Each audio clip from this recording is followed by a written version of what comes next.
Hi, welcome. I'm Jan Rashidams, the Vice President of U.S. Development with Join Mayshad. We are an ecosystem of brands for women by women, connecting women to each other and to the companies, causes, and organizations that champion equity for women professionally and personally. You're watching our Women in Money show brought to you each and every week. Please also make sure to check us out at our YouTube channel, Join Mayshad, and our website, joinmayshad.com, where you can learn about all of our upcoming content, our programs, our shows, and how you too can become involved in the way in which we revolutionize how professional women connect, engage, and do business together. I'm thrilled and honored to introduce Nandika Medvekar with us today. Hi, Nandika, welcome. Hi, Jen. Nice to be here. So thrilled that you're joining us today. This is going to be such a great conversation. I can't wait to see what you're up to and catch up. Nandika is the head of the CEO Investor Forum with the Chief Executives for Corporate Purpose. Perfect time to be having this conversation as we're thinking about fall and the ways in which we all go back to work and how we go back to work, I should say. And Nandika, you and I were having a conversation before the show started around kind of the perfect moment in time that all things related to ESG and women's empowerment and sustainability and just how companies are becoming more conscious of how they think about corporate purpose. And that's evolving and shifting in large part because of COVID. Talk to us about what your experiences have been like for yourself during this moment in time and what are you seeing out there in the field? Sure. It is, undoubtedly a challenging time, an unprecedented time. And I don't think, I hope at least in our lifetime, we don't have to go through something that we've just gone through since March of this year. It has really turned the world upside down and on its head. And as we've seen, not just in the US, but globally, there has been this huge transition to remote work and working from home, which in some instances, for me personally, I never thought I would like it, but I've actually grown to love it. And it's brought a lot of flexibility with it, which I never used to have before. And what we are hearing from our companies is that there's generally a very positive sentiment towards a work from home environment. Employees are not necessarily wanting to get back to work in any sort of major in a major way until, of course, we have a vaccine in place and they feel safe returning. And even then, perhaps, just given the flexibility I've mentioned, the time you save not, getting to work and back has been a big boon to a lot of people, particularly working women and working mothers. So I do think that this is going to be something that's going to be here for the future. And I think companies are going to adapt to a hybrid model where we're going to have people, some folks going into work, some just working from home, full time. And it's going to be interesting to see what that means for us in terms of our social interactions, because that's a big sort of negative side of this working from home. Like you have new employees still coming on board. How do you introduce them to the culture of your company? You have existing employees who want to stay connected, who are getting a little bit fed up with these Zoom meetings, which are great. And, it's at least a way to see your colleague's face when you are not able to see them in person. But it still is one step removed. And I think a lot of companies are coming up with innovative ways of trying to get employees feeling as, building that sense of belonging, whether it's like a happy hour, whether it's like introducing music into your Zoom meetings, maybe even a little bit of like stretch and move while you're having a meeting. So different ways of just deepening that connection with employees through a screen. And I think, that's the other thing. I'm not surprised that, online retail probably has gone through the roof right now because folks are not able to or don't feel safe enough to go into shops. And I'm seeing, and I was never a big online retail shopper, but I'm beginning to see how they're attracting people and how they're engaging with customers in this virtual world. And everyone is trying new tips and tricks. And I think it's kind of working more or less. It's interesting because Paul Newman started your company in 1999, and his original vision was to create a better world through business. And the world has shifted so dramatically since 1999, even before COVID, because we've seen so many trends just in the sense of, to your point, around how people spend and consume and invest and save and think about, their relationship to themselves and to the environment. What would he say today about this moment in time in the sense of how the organization's mission has evolved over time leading up to COVID, and then here we are in COVID?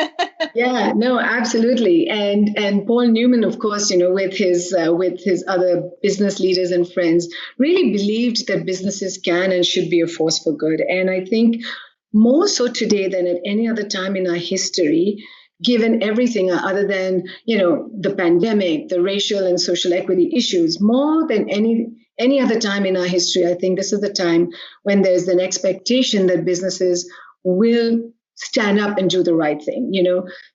It's interesting. The Edelman Trust Barometer just came out with with their findings recently, and one of the things that they've seen in a long time that's happened over this period of time has been a dip in the trust in business, and I think primarily that is because folks didn't know quite where business was headed and how they were going to deal with a situation which could potentially lead to layoffs. It could lead to a new model of business evolving. But what we've seen at CCP and what we've seen through the CEOs that we talk to on a regular basis is that there is this drive, there is this passion behind change, stakeholder capitalism as the interdependency between employees, customers, and communities. And really, the companies who have been at this have been at it for a very long time. And they already do this as a matter of course. It's just that now is the time when many of them are stepping up to tell their story, which in the past would not have been that necessary because it's business as usual, right? But now people want to know, what are you doing? Be vocal. And we are hearing our CEOs actually stand up and talk about issues. They're being vulnerable. They're talking about racial and social equity issues within their organization. They're talking about how they're going to be investing their monies in communities to ensure that this economic divide that we see growing is not something that's going to get out of hand. And as a matter of fact, perhaps even reverse the tide on that. And so I'm very hopeful because we see this on a daily basis with our companies as to the engagement, the passion, and the commitment that they have to really follow through on Paul Newman's vision of businesses being a force for good. In the past, there's been a kind of a contradiction in the sense of, for many people, particularly people that were very much involved in areas of sustainability and climate change and women's empowerment and the empowerment of people of color in the workplace, that there's this contradiction between how much good can a business really do when businesses exist to maximize profit, right? To maximize return on investment for investors and for their stakeholders. Do you think that philosophy, that mentality, that perception is changing because of what we're experiencing right now?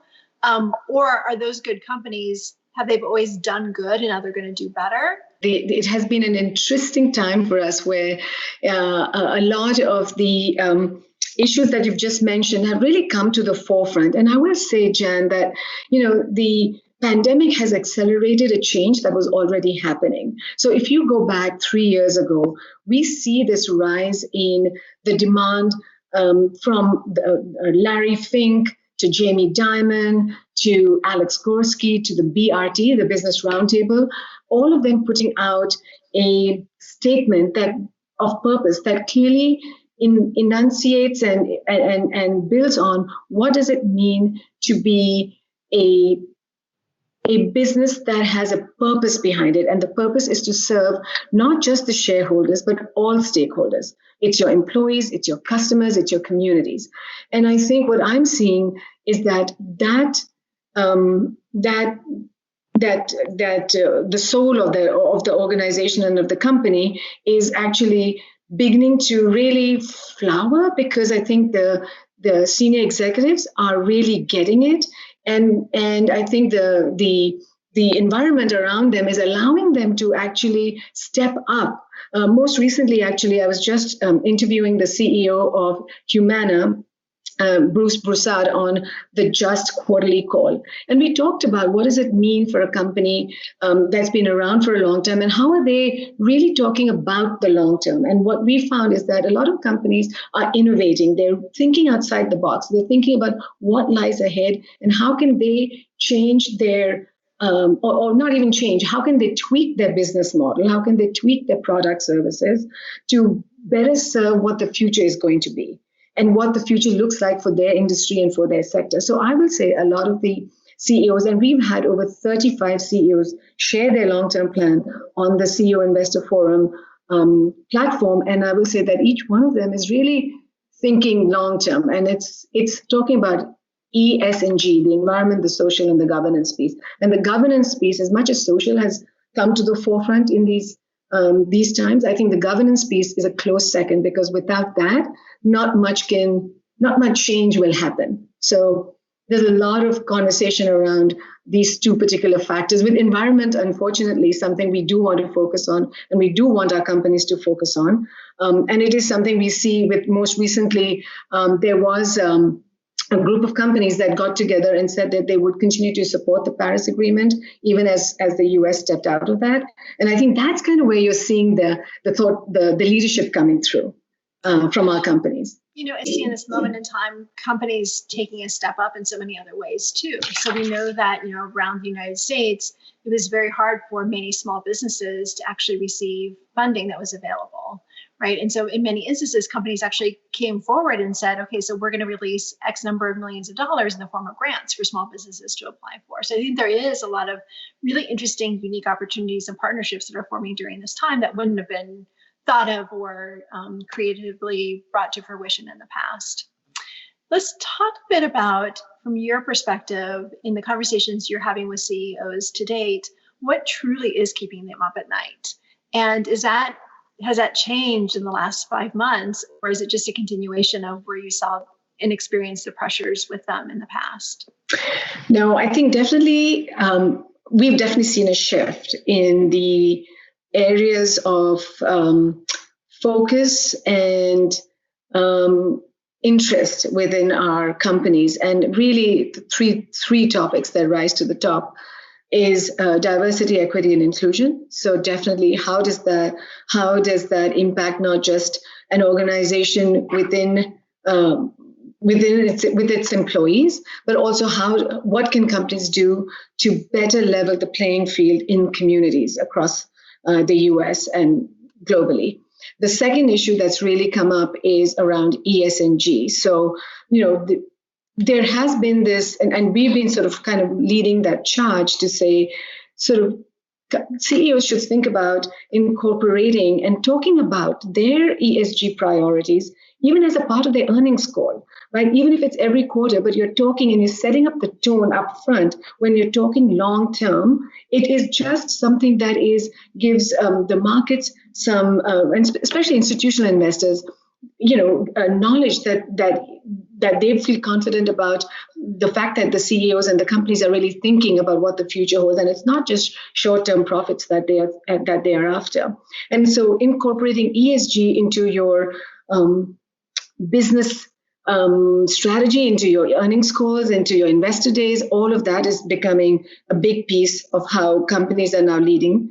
And then finally, it's governance, board governance. How do you bring your board along with you on this journey? How do you engage with them in a way that they too can see the future and why the long-term view is the better and the more return on investment, almost in a way, for companies rather than just the short-term focus for shareholders. And that's where the move from shareholder primacy to stakeholder capitalism, we are definitely seeing that shift happen.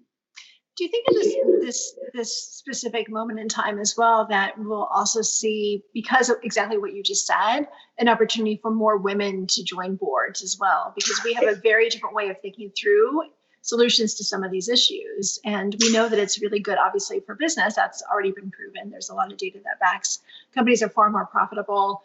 ESG funds are outperforming the S&P 500 right now. And so we're seeing all these really encouraging metrics. But yet we know that there are so few women yet participating at the board level. Will this change now because of what you just said? I think we are seeing that there is, obviously it's not where we would want it to be, but we are definitely seeing a trend towards more women being on boards. I think, if I'm not mistaken, I think there was a 5 percentage point increase over the last 2 or 3 years, or maybe it was over the last 3 years. So it has increased by 5 percentage points.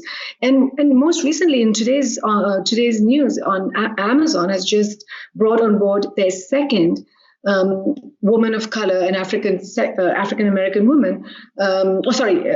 Indira Nui just joined their board along with another person who is a person of color, and that in itself speaks volumes. I think we're going to see much more of that, and I think we have a long way to go, but at least it's a step in the right direction.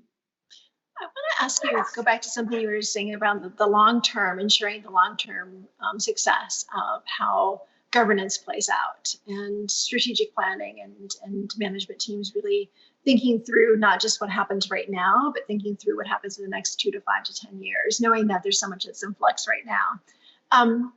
From your perspective, working and having these conversations with CEOs, how are they balancing the short-term needs of the company, knowing, again, that so much is in flux, with that longer-term vision that you mentioned? When so much of what's happening right now, there's so much of a sense of urgency around the right now, even more so than before. Yeah, you know what? Until regulation changes, the earnings calls, the quarterly earning calls are not going to go away, and we do need it. It's a way of staying accountable. It's important, but where we are kind of talking to what we are hearing from our companies, and some of the guidance that we are giving our companies. As a matter of fact, most recently, Brian Tomlinson, the research director on my team, recently published a paper called ESG and the Earnings Call, which is one of the most downloaded papers on the investor relations website. Talks about practical best go-to and best practices that companies can start building into their quarterly calls, and CEOs can start incorporating ESG into how they talk about the future of their company. Because, quite honestly, everyone is thinking about it. Everyone has a long-term plan, whether they share it in public or not. I think, but I just think that transparency piece of it is so important for the health of the markets, for the health of shareholders, and for all stakeholders that are out there. So we are beginning to see that, for example, one of our companies, I believe it's Becker Dickinson, their CEO has made it a part of his ESG, his quarterly calls, where he opens it up with what the long-term view is. Like, where are their investments going? What are the risks and opportunities that they're seeking? What is the human capital investments that they're making? And I think that really just enriches the whole conversation and just makes you feel so good about the company where you are a shareholder. So I think that's hopefully will happen more and more. And that's what we are trying to do, is guide our companies to do more of that. Do you think, going back to the 3 bucket areas that you talked about around DEI, ESG, and governance, DEI correlates directly to the human resource function within a company, and our heads of HR departments now also being included in ways where maybe they weren't included in the past. In my mind, I think of HR as kind of like that operations, IT, HR, finance, right? I come from finance, so I say this as being kind of one of those outsiders myself, where, in the past, those were support functions and didn't necessarily play a critical role in shaping policy, shaping the way in which a business operationalizes its strategy, right? And so do you think the role and the function of HR will be seen through a different lens now and going forward, whereas, it may not have had that level of excellence in the past? Let's yeah. Well, we couldn't do without HR, right? If we both been in big companies, and they are in some ways like the backbone of a company. So, but I do think that given this focus on diversity, equity, and inclusion, given the focus on the talent pipeline, on recruiting and retaining employees, I do think that there is going to be a stronger collaboration and engagement between DEI and HR. And at least in my experience, Jan, and I've been at I was at Citigroup for 10 years, and I was at MetLife for 5. And in MetLife, which was my most recent work experience, DEI sat within the HR function, and it was very much integrated into the work that HR did. And so I do think that, and we are seeing that this trend is only going to accelerate, and there is going to be closer collaboration between HR and DEI, and there are going to be hiring practices put into place that is going to ensure that this the inequities, whether it is between the wage pay gap, whether it is on the gender spectrum, that is slowly going to close. And I think that is the hope, at least for us for a company that's really living its purpose. I think that would be definitely a goal to strive for. Let's talk about metrics and data for a bit. And I'm wondering if in the past, how we thought about progress, the extent to which that's shifting now. So meaning that when we think about, what we celebrate in terms of gender equity in the workplace is often number of women that sit on board positions, number of women in the C-suite, top wage earners, male and female in comparison to each other. But yet we also know that women aren't just striving to be at the top, but they're striving to do well no matter where they are within the corporate structure, right, on the corporate ladder. Do you think companies will use this as a moment in time to also think through salary bands just in general and ensure that there's equity across all different layers and levels of the corporation of a company? And will that data change the way that we think about how we recruit, how we retain, how we promote, et cetera, et cetera? Yeah, that's I think, that is something, I think measurement and metrics is the currency where we can really see business impact, and it's a key to maximizing resources. I do believe that having the right metrics in place, and whether, and there's a lot of conversation happening right now as to what are those key metrics that companies should be measuring themselves against. We have our guidance, which is called the long-term plan framework, and we rely very heavily on SASB as our underlying principle on measurement. And I think we are hearing a lot, like from BlackRock, who's on our advisory board as well, that they've advocated for TCFD and SASB as the measurement tool for companies. All that to say that I think there's going to be a lot of conversations around living wage, not just minimum wage. There's going to be a lot of conversation around closing the gender gap. If there's going to be, and all of these, I think the question still remains up in the air. What is the right measure, and what will companies really adopt? And to be fair, having been on the company side of it, there is such a high demand from investors for different types of data for them to evaluate a company, that companies sometimes struggle with trying to figure out what is that right metric that they need to share. But I think more so as we see this world of social media expand and grow, as we see voices becoming more vocal, both employees within a company and other stakeholders, I think finding that right measure is going to be critical for the success of a company. And at CECP, we do work a lot with our companies. We do a lot of benchmarking. We do a lot of measurement. And we work with companies to even customize what that might look like.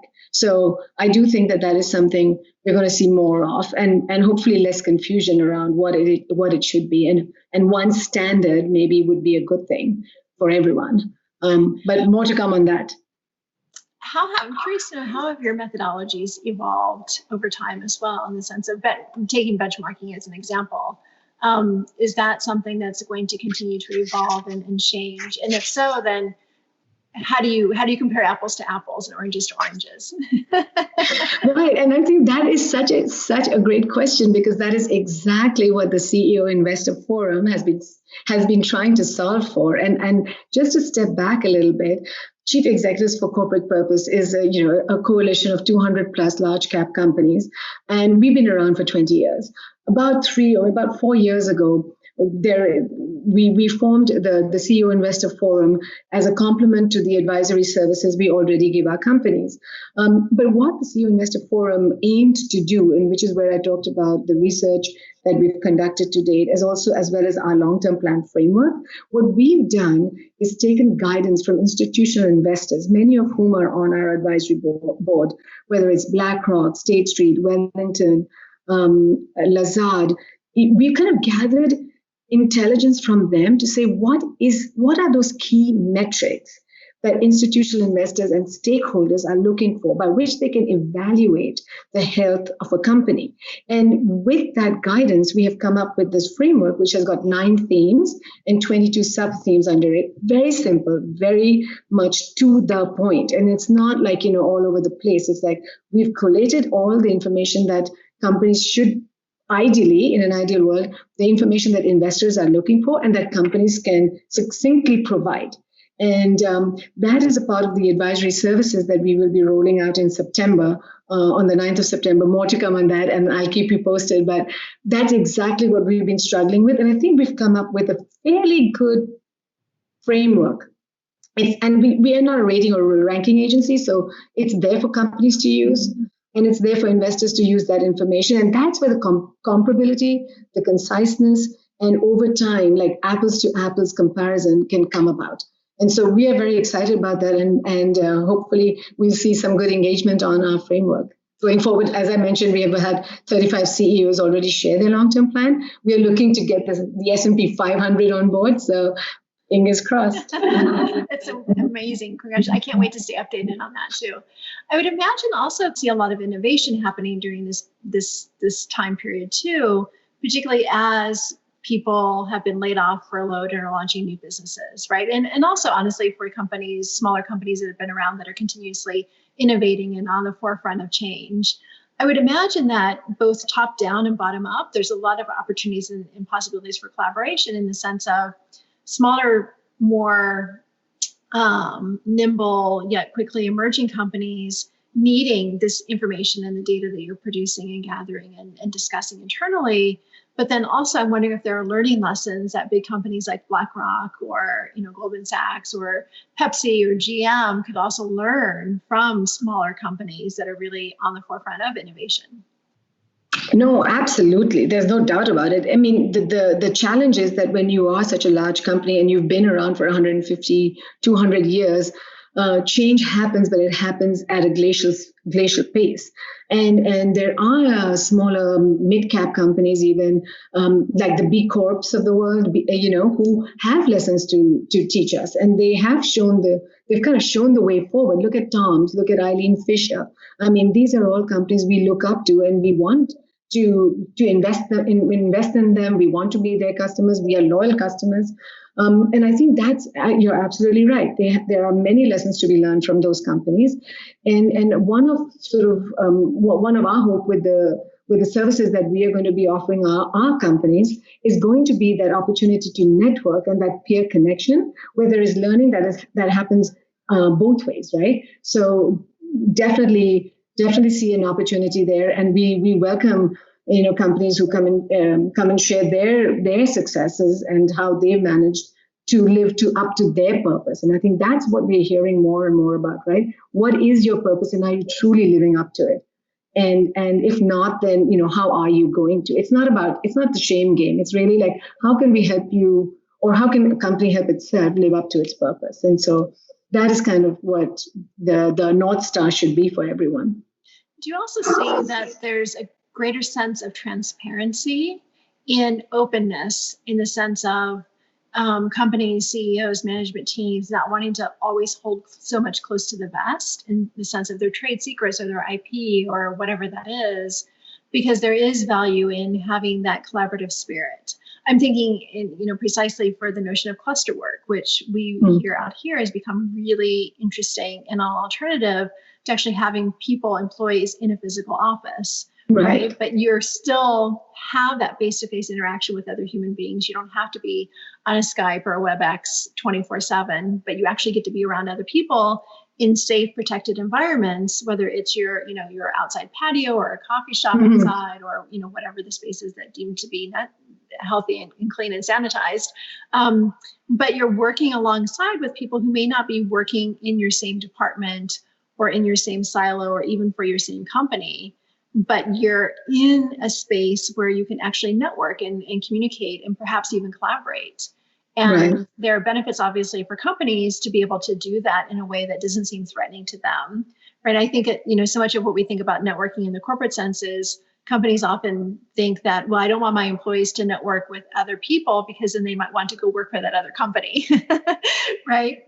But I do think that based upon everything you're just saying, I would imagine that there's more room for transparency and just openness, and knowing that in order to succeed and thrive, you also need to be able to be more open and be more willing to share and discuss and collaborate and partner and et cetera, et cetera. Absolutely. And quite honestly, the CCP has had this um, ethos that we have kind of brought to bear through a number of opportunities or programs that we offer within our network to companies, where exactly that we have brought companies together on a certain topic, and companies have collaborated, collective brain power put to work, and you have at the end of it a roadmap or a strategy or a measurement tool that each company can take back and put to work for itself. And I think that is the power of being together, where you feel very comfortable and you do trust that that what you're sharing in closed door Chatham House rules situations stay that way. And I think CCP has done an amazing job of building that trust, that ethos of trust, where companies do feel very comfortable sharing. And hey, no one's asking companies to give away their IP, that's not the goal. But what are the best practices that companies have already put into place within their organizations that can help other organizations move forward? That's kind of what we're looking to do. And we have done that very successfully at CCP for a number of years. I just most recently led the DEI Accelerate community at CCP, which is a year-long program where we brought together 11 or 14 companies, their chief diversity officers, their HR officers. Talk about breaking down silos, right? They all came together, and we worked for a year on issues like retention, recruitment, equity, pay equity, all of those issues that are really knotty issues within a company. And there was a great synergy, and at the end of it, there were best practices documents that we shared, and hopefully companies take that back and implement them within their organizations. So I do think that's the way of the future, absolutely. And we've seen in the tech world, it's much more open sourced than corporations tend to be. But I think that is definitely the future. I think more collaboration, more networking for sure. It's fascinating, and I think also we're talking much more about, and we talked about this in the beginning of our discussion as well, around leaders wanting to show up as more of their authentic selves, and that means such a higher level of emotional intelligence that you have to walk in the door with, and for yourself and for others, in the sense of how you show up as a leader and how you motivate and how you build trust. But those are very soft skills. And the hardest ones, though, Jen. They're absolutely the hardest ones. And I think it's interesting that this COVID, the pandemic, the fight for racial equality in our country, the ways in which the pandemic has really brought to light the health inequalities in this country, right? And so many other inequalities as well, as we think through, like, how do we really, perform at work? What do you think leaders, CEOs will really need to address for themselves personally as they walk in the door? Not just for their teams, but in order to really show up in that whole way, as we've been talking about, you also have to work on yourself too, right? First, right? So from that perspective, what will leaders and CEOs really need to understand differently about themselves and work on for themselves, and be able to show up differently in a more authentic, trusting, caring way? No, absolutely. And I think it is that ability, or that willingness, actually. It's not the ability so much, it's the willingness to be vulnerable, right? How do I make myself vulnerable to my employees, such that when I'm talking to them, they know that I understand the pain that some of them are going through, perhaps having had losing family members to COVID-19, the pain that they're going through because they are working mothers and they're in small apartments with children, screaming around them, and yet they're having to deliver on their work. I think it's that ability to have that one-on-one conversation in a very empathetic manner, which in the past, perhaps, the other thing is that they're not on planes anymore. They're not flying all over the place. They have more time, and they have more time to engage with their employees. And what we've seen, and most recently, our CEO, Daryl Brewster, was at a town hall at Tata Consultancy Services, and that's exactly where they were talking about these issues, where employees stood up and said, "This is my fear," and senior executives at TCS leaned into that and said, "Okay, let's talk more about it. How can we help you? And what are the things that we can put in place that will make you feel that you are truly valued within this organization, that we are all one family?" And I think that warmth and that vulnerability and that ability to engage, it's harder for some than others, of course, but it is something that I think we see our CEOs leaning into now, more so than they ever did before. Do you think it's because, in part, look like COVID, even though there are incredible disparities in the sense of underlying health conditions, and that has racial implications in the sense of who has access to quality healthcare versus who doesn't, and pre-existing health conditions often tied to racial inequalities in this country. But in other ways, COVID has been an equal opportunity virus. Mm-hmm. Right? And so we see so many people around the world who have contracted it. Do you think that level of empathy comes from their own personal experience in the sense of maybe their relationship to it as well? I think so, because no family has remained untouched by this dreadful virus. And I think, while it may not be an immediate family member, it could be someone in their extended family. And I do think that that is very much the case. And, without breaking trust here, but we've heard some very painful personal stories ourselves where we know that they have struggled with law. And you know what, Jani, it's like losing a family member when you can't even be at that bedside, which is the tragedy of this pandemic. Because I've heard of so many folks who really had to say goodbye on FaceTime. I mean, it's heartbreaking. But all of us, and we've all either heard of close friends who've been through it, or we've had maybe extended family members who've gone through it. So definitely, I think, and also just the scale of the human suffering that we've seen around the world, it cannot leave you untouched. So I think it's also kind of put in perspective what it means, like, what we've taken for granted for so long, right? Like we are all vulnerable to this, right? It's very interesting how it's kind of like made you aware of what life's all about, and also made you aware how vulnerable you yourself are to what tomorrow might bring. And so I do think that's had a huge, I can't imagine that it's not had an impact. I agree. I think also just, how we think about the lived experience is going to help shape our ability to be different leaders as well. Absolutely. Right. And really understanding. And someone on one of our shows said the other day, it looked like your company now, you're inviting your company into your home. Right? Yes. Because you now see what's happening in the background, and you see kids running around, or you Absolutely. see the laundry in the corner, or you see, right? Sometimes we have good days, sometimes we have not so good days during this period of time. Absolutely. Right. And so there's a different way in which I think we're relating to each other. And I think for women, also a different opportunity, because look, like we're in a different way on a much different level playing field now, because of the fact that we're doing Zoom, we're doing WebEx calls, right? And so now we're all kind of this equal size rectangle. Correct, exactly. Right, in a Zoom room. And, we're hearing incredible stories of how that gives women a different layer and different level of access that hadn't been afforded to us in the past.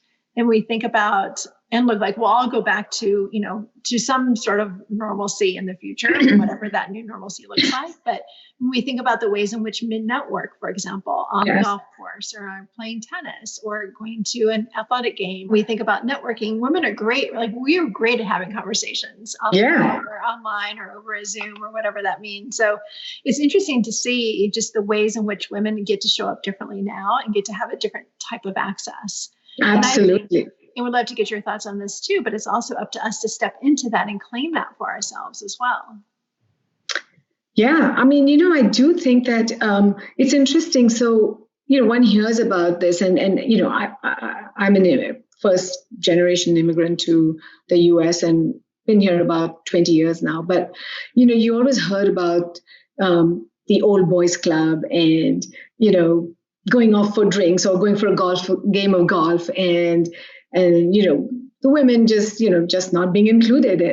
And you're right. I mean, there were those barriers that we had to navigate, and like, how do you get in front of how do you get your voice heard? How do you get in front of folks? How do you build that personal relationship so that that person becomes your supporter and your mentor or your sponsor, right? How do you have that happen for us? And I think you're absolutely right. I like that description of now we're all a one level playing field or a rectangle, because that's so true. We are, and I think exactly, and we need to own the time, and we need to own the space we are in right now, and really be our own advocates. And we've been hearing this over time and for a long time, but I think right now it is easy enough to do, right? You can put together a happy hour and call whoever you want to come to that. And it's easily done. I mean, you don't have to worry, I have to go back for childcare, or, I have to pick up my kid from school. You can just be a part of that now. So I think the time is right. And I think we should lean in, and we should grab this opportunity and make it our own in the ways that work for us. What is your next 5 to 7 years? What is your vision for the forum? What would you like it to evolve into? Yeah, well, it's interesting. I think if things go well, if companies see the value of what we are putting forward, I think in the next 5 to 7 years, hopefully, we will have more transparency. We will have more rigor around measurement. We will have that comparability we talked about, the apples to apples. We will definitely have, I think, a better word, because companies would automatically be not pressurized into the short-term deliverables. But while they are doing that, maybe some of them will be, okay, the short term is good and great and I will deliver, but maybe I don't have to really, blow it out of the water. Maybe I can put some of that capital allocation towards the long term, towards R&D, towards the training and of my employees. And hopefully that long-term view, that sustainable value creation that all stakeholders will benefit from, will become the norm. And that, is sort of our goal. That's our North Star. How do we prepare the markets to be for stakeholder capitalism? How do we prepare the markets for long-term value creation? And that's kind of what we are working towards. And if that happens, and in 5 years, Jen, if I'm back on your show and I can say to you, we've had the S&P 500 share the long-term plan and I can retire, yay, that would be the best. It is interesting that we're seeing so much volatility in the market that doesn't always correspond with what an average everyday person's life lived experience is, right? And I get the fact that, the markets are very future looking, right? And so this is the stock market's reflection of what analysts expect to happen in 12 to 18 months. Yeah, I know. Right? But yet we see, I think that maybe 55, 56, 57 million Americans have filed for unemployment during this time. And we know that women are overrepresented in every industry too. Right. And so I think it's, for many of us, it's hard to really kind of grapple with how do you make sense of that, given the fact that on paper things look to be going really well in the market, but yet so many Americans are still really struggling financially, culturally, socially, emotionally, physically, right? And so there's still so much, going back to kind of the pain and suffering of this moment. And thinking through, but yet, how do you reconcile that? Like, how are companies reconcile, publicly held companies, the publicly held companies that you have conversations with, how do they reconcile that for themselves as we think about them? What is corporate purpose? Like, what is a corporate culture, and what does that really mean when, when they're doing really well in the stock market? I know. And it's a real conundrum just personally. I mean, I just keep wondering how the markets continue to do so well when on the flip side, you see unemployment numbers, you see potential deep recession, people talking about things like that. And I'm like, where's the disconnect? Like, what is going on? And I'm quite honestly, I mean, like, I personally don't have an answer to that. I'm not sure that that is a conversation that I can speak to, that I can say that we've had with our companies. I really just don't have an answer to that. I mean, I just don't know what's going on, and sometimes it's like, is it the fact that the market feels bullish because there are certain companies that are talking about vaccines and they're producing 5 million vaccines a day and it's going to come to market by the fall, and they're kind of like basing their hopes on that. Whether that'll actually happen in actuality, who knows? So I don't know, Jen. Honestly, I have no answer to that. It's such an interesting question, and I think that it's, I think it's also a reflection maybe of, just where we're at as an economy as well. Because when you think about the millions of mom and pop shops that haven't done very well during this moment, but then you also look at Amazon, and you look at Netflix, and you look at what we've come back to. Facebook for communication, Zoom for communication, all the technologies. Yes. And from an investor perspective, that's where you often see the most growth and scale are things like technology. When you think about, like fintech and ed tech and health tech and all those different various new things that were never words back in not too long ago, right? But now they're complete industries. And I'm wondering if that's driving part of it as well, just in the overall shift, again, to go back to how we really think about how we consume, where we work, how we spend, how we invest, how we save for the future. Yeah, and it's so interesting because exactly someone said to me recently, tech is the new purpose. Like tech is the new, it's going to be the way we all now live our lives. And it's like, it's going to be all enveloping. If it wasn't already, with all the social media channels and everything else that we were engaging in, now we're going to have to work through it. We're going to shop through it even more.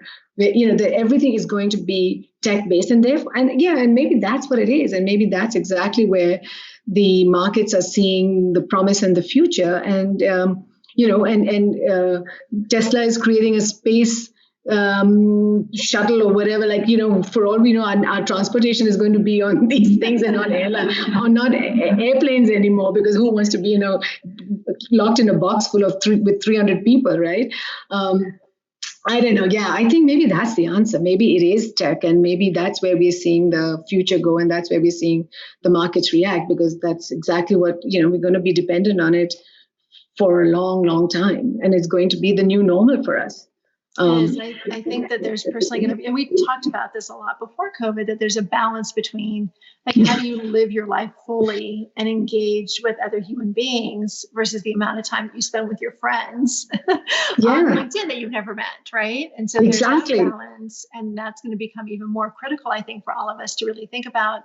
Look, like there's no such thing as a divide between life and work now, or home and work, because we're all working from home. It's a blur. Right. And so it's very much of a blur. And I think it's going to require a whole different level of skill, both as leaders, to understand that your team can't be necessarily on and engaged when you're on and engaged. You're right. People, the patience and the benefit of the doubt that we're all still doing and showing up for the right reasons. Absolutely. Right. But then also making sure that we're not, like for me personally, I've experienced so much eye strain in the last 5 months. Like I can see shifts in just even my vision.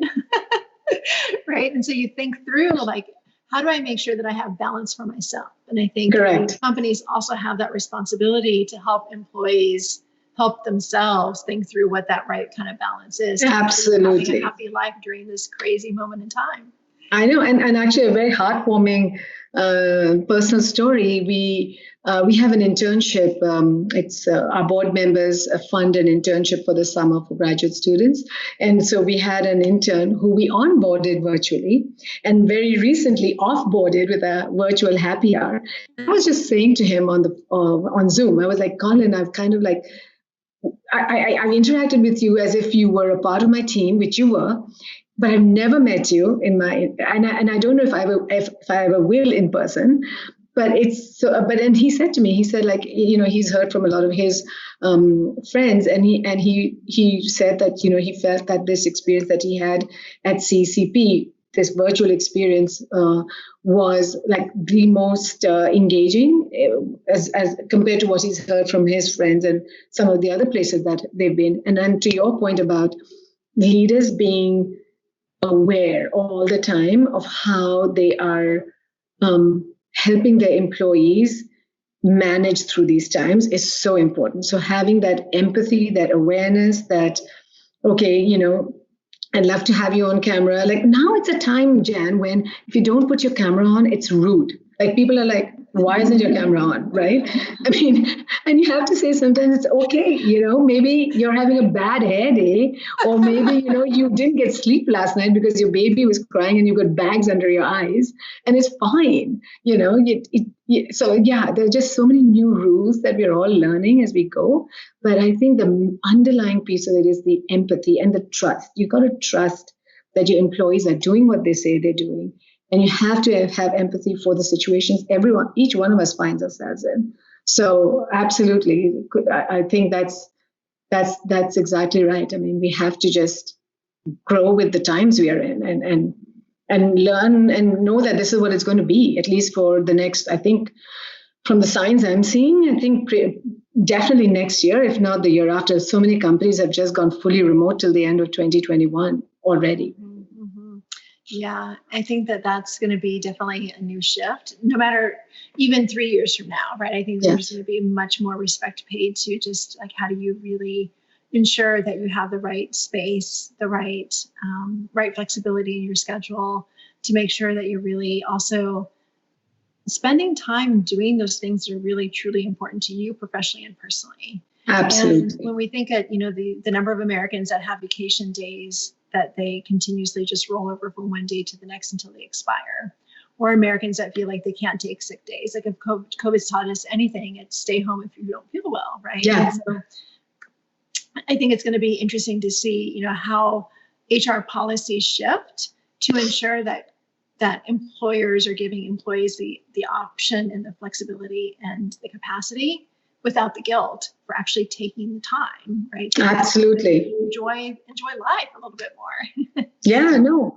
And one of the things we've done on our team, at least, and this I learned from someone who came and spoke to our employees at CCP, was, not every meeting needs to be necessarily a Zoom call. Do a walk and talk. And that's so energizing. A number of my team and myself, when we have our weekly check-ins one-on-one, we put on our sneakers and we put on our baseball caps and we head out. And it is so refreshing because it energizes you and you're having a robust conversation. Obviously, you can't do that if you're like sharing PowerPoints and working on something tangible, but it is a great way to just get the energy going, to feel good. And also, the other thing that at least we at CCP are very aware of, and we are trying to walk the talk, as it were, is like we are thinking about what are those policies. Right now, we have a working group within CCP that's working with the staff on figuring out what are those policies that we should put in place now, whether it's your working day, whether it's your vacation policies, whether it's all the other implications of what does our future workspace even look like? Do we invest in real estate in New York City to have an office, or do we, have a smaller space, or we have a WeWork, membership, so that there is that flexibility to work from home and also come in, and when you really you want to meet with your colleagues, or you have a client meeting, you have some place to go to. So there's so many different things and hybrid models that are going to be coming up that we are actually trying to get ahead of our own game to think through these things as we, hit what is going to be, I think, what the future for us actually looks like. So that's really important to do. So many companies are having those same conversations in the sense of just even how we think about personal professional space and office space. Yep. And absolutely. Yeah. And I think that there's going to be a decentralization in the sense of, everything from number of days that you're required to be in an office to how meetings are conducted to, I love the idea of the walk and talk meetings. That's an incredible idea. And, it's so funny in our ecosystem, women often talk about not COVID-19, but the COVID-19, the 19 extra pounds that everyone's gaining. Exactly. Instead of the freshman 15, it's the COVID-19. Absolutely. Absolutely. That's it. You got to walk it off. Oh my goodness. Nandika, I have two final questions for you for today. So our ecosystem includes senior level corporate executive women, entrepreneurs, business owners, and the men that champion equity for women professionally and personally. Based upon the conversations you've had with CEOs from COVID on, what advice would you have to give to our ecosystem of men and women that are watching today? Oh, wow. That's a deep, deep question. In our CEO, I mean, obviously, everyone brings their own perspective to the way they want to lead, not just their organizations, but they want to lead their own personal lives.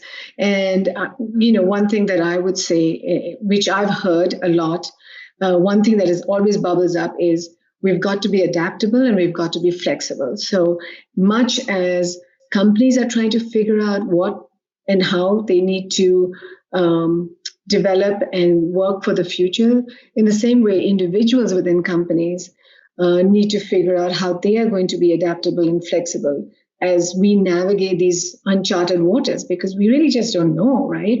What's going to work, what's not going to work. So adaptability, being flexible, taking care of yourself. I think so often we forget, as you just mentioned, Jan, with this blurring between work and personal lives, when one melts into the other, when you don't know whether it's Wednesday or Friday or Sunday, it's that scary. I mean, then you really need to take the time to make that space for yourself. I think that is so important. One of the things that the same leadership expert who came and spoke to us about, one of the things she said to us as we grapple with feeling that sense of connectedness and that motivation to get up every morning and sit down at your computer and talk remotely with your colleagues who you're so used to just grabbing and going down for lunch. One of the things she said was also having this sense of gratitude, like every morning just wake up or evening right before you go to bed, the three things you're most grateful for. What are the three things that you're really grateful for in your life? And on the other side, and that's for your personal well-being, and on the professional side, three things that you accomplished today. Like, let's not think that we've not done anything just because we're not sitting in a big meeting room with 10 other people. We are doing so much more. Actually, there's a data point, and I don't have it right in front of me, but productivity has gone through the ceiling, because what people have found and what they're doing, actually, maybe it's not the right thing, is they're using their time. Like it used to take me 1.5 hours to get to work and 2 hours to get back. That time is now, I get up, I get ready, and I'm on my computer. So I'm actually using many more hours in a day working than I used to do in the past. And also think about the time when you were at work. You would go and have a coffee, you'd have lunch. All of that now has become the screen that you sit in front of. So I think, just realizing how, just being, grateful for the things you have and being aware of your accomplishments and know that at the end of the day, you've really done and accomplished a lot more than you think you have done, because you think you're just sitting on Zoom calls, but you've actually done a lot of work. And I think that's really important. And I think that's the advice I would give. I give myself. That's the advice I give my team, and that's what I would say to everyone who's watching. That without that, we'll all be floundering sooner than we know. That is such good advice. I think that there's so much there, because you're right. Like, when we think about the number of hours that we commute every day back and forth, and even though we think we're being productive on our commute, we're not being productive on our commute. And I love the idea of noting 3 things that you've accomplished each day, because it's so true. Like, we find that, hours become days, become weeks, become months. And now we're, for most of us, we're 5 months into this, if not more. And when you think back on, there are some days where you think, wow, 5 months, it feels like 5 years. And then there are other times you look back and you feel, wow, it feels like it's been a week, not 5 months, right? And so it's really important. I totally agree to keep that in perspective. My last question for you of the day, I like to ask this question. Most people ask, what advice would you give to your 16-year-old self? I like to ask the question, what would you tell your 85-year-old self today? Oh my goodness. What I will say to my 85-year-old self is like, can we just scratch 2020 off the calendar? And can we just pretend it never happened? Because it's like the worst year in history. Um, but I think, what I would say to my 85-year-old self is that like, I'm just amazed at the progress I see that is happening.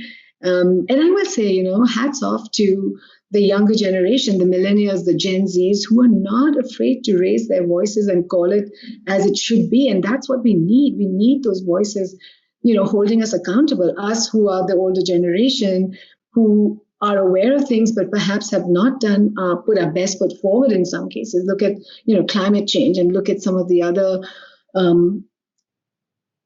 things that we've done in society, which are not necessarily something we can applaud ourselves for. But I think that, this new generation that has found its voice and is holding all of us accountable to build a better world for tomorrow. I would say, kudos, and I'm glad I lived to see that happen. But yeah, and scratch 2020, like we don't want that again. Nandika, thank you so much for joining us today. It's been such a pleasure speaking with you. And I promise that we'll invite you to come back before 5 years is up, because I'm sure that we're going to have so much to talk about in the next coming months as well. How do our viewers stay in contact with you? How do they learn more about the forum and your company, and how can they get involved? Absolutely. We would love to hear from them. And we would love to hear not just to how to get involved with us, but like help us figure this out, like help us get to the sustainable world that we want all to be a part of, like a better planet. And the best way to reach us would be at ceoinvestorforum.com, ceoinvestorforum.com. And we'd love to hear from you, and come and speak on our platform. Give us your thought leadership on this, on any topic related to ESG. We would love to hear from you, and I'd love to engage with you as well. Thank you, Nandika. Have a great rest of the week. Thank you, Jen, and thank you so much for having me on. You're welcome. It's been so much fun. It has been fun. Thank you. Thank you, everyone, for staying with us today. I'm Jan Rashidams, the Vice President of U.S. Development with Join Mayshad. Please, again, make sure to join our YouTube channel to stay up to date with all of our upcoming episodes. And you can also visit everything that we've produced over the last 5 months as well. Join us at joinmayshad.com to learn more about how you can join us as we revolutionize how professional women connect, engage, and do business together. Thanks, everyone. See you soon. Bye.